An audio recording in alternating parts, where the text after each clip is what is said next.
Ben ritrovati dalla redazione. L'inflazione morde ancora a Trieste più che nel resto d'Italia. Nel 2024 le famiglie triestine hanno speso mediamente 367 euro in più rispetto al 2023, una cifra che fa del capoluogo giuliano la settima città italiana più cara in termini di spesa aggiuntiva. L'inflazione media a Trieste si è attestata intorno all'1,5%, un dato anche in questo caso peggiore a confronto con il resto della penisola, ferma intorno all'1%. A stimare il peso effettivo dei rincari è stata l'Unione Nazionale Consumatori, basandosi a sua volta sulle statistiche ufficiali di prezzi diffuse dall'Istat. Raffrontando le due analisi è possibile ricavare un'immagine piuttosto chiara dell'andamento dell'inflazione in città. L'Istat infatti rende noto che a Trieste lo scorso dicembre l'indice dei prezzi al consumo ha fatto segnare un incremento dell'1,5%, superiore dello 0,2% al resto d'Italia che è 1,3%. Ora c'è una data per la chiusura della carreggiata diretta a Gorizia dell'autostrada slovena A4 e quella del 18 febbraio è quanto è emerso nel corso dell'incontro di ieri mattina organizzato in prefettura Trieste per discutere gli effetti sulla viabilità e sull'economia di confine dei lavori di manutenzione straordinaria in programma nella tratta Rasdorto-Vertoiba. Wärtsilä annuncia la cessione del ramo Technical Informational e rinuncia.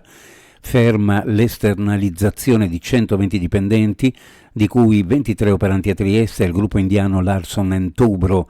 La decisione comunicata dai vertici di Wärtsilä Italia alle organizzazioni sindacali ha un effetto calmante dopo che l'ipotesi di altre 23 uscite aveva sollevato le critiche delle istituzioni e i timori sulla volontà della multinazionale finlandese di rispettare gli impegni sullo sviluppo delle attività rimaste a Bagnoli della Rosandra. Abbiamo commissionato uno studio per capire quanti sono i giovani che lasciano il Friuli Venezia Giulia ogni anno per cercare lavoro all'estero, che competenze hanno e per il percorso portato a termine. Lo ha annunciato Antonio Pauletti a margine di un incontro prospettive e problematiche dell'economia e del lavoro nella Venezia Giulia, organizzato a Trieste, che ha visto come relatore anche il teologo Monsignor Ettore Malnati. Uno sguardo alle previsioni meteorologiche per la giornata: cielo in prevalenza sereno, nel Tarvisiano nubi basse che poi si dissolveranno, bora moderata sulla costa e zone orientali con raffiche sostenute sul Carso e a Trieste. Temperature minime in pianura fra -2 e +2, massime fra 11 e 14 gradi, sulla costa minime fra 5 e 7, le massime fra 10 e 12 gradi centigradi. Previsioni a cura di ARPA e FVG Meteo.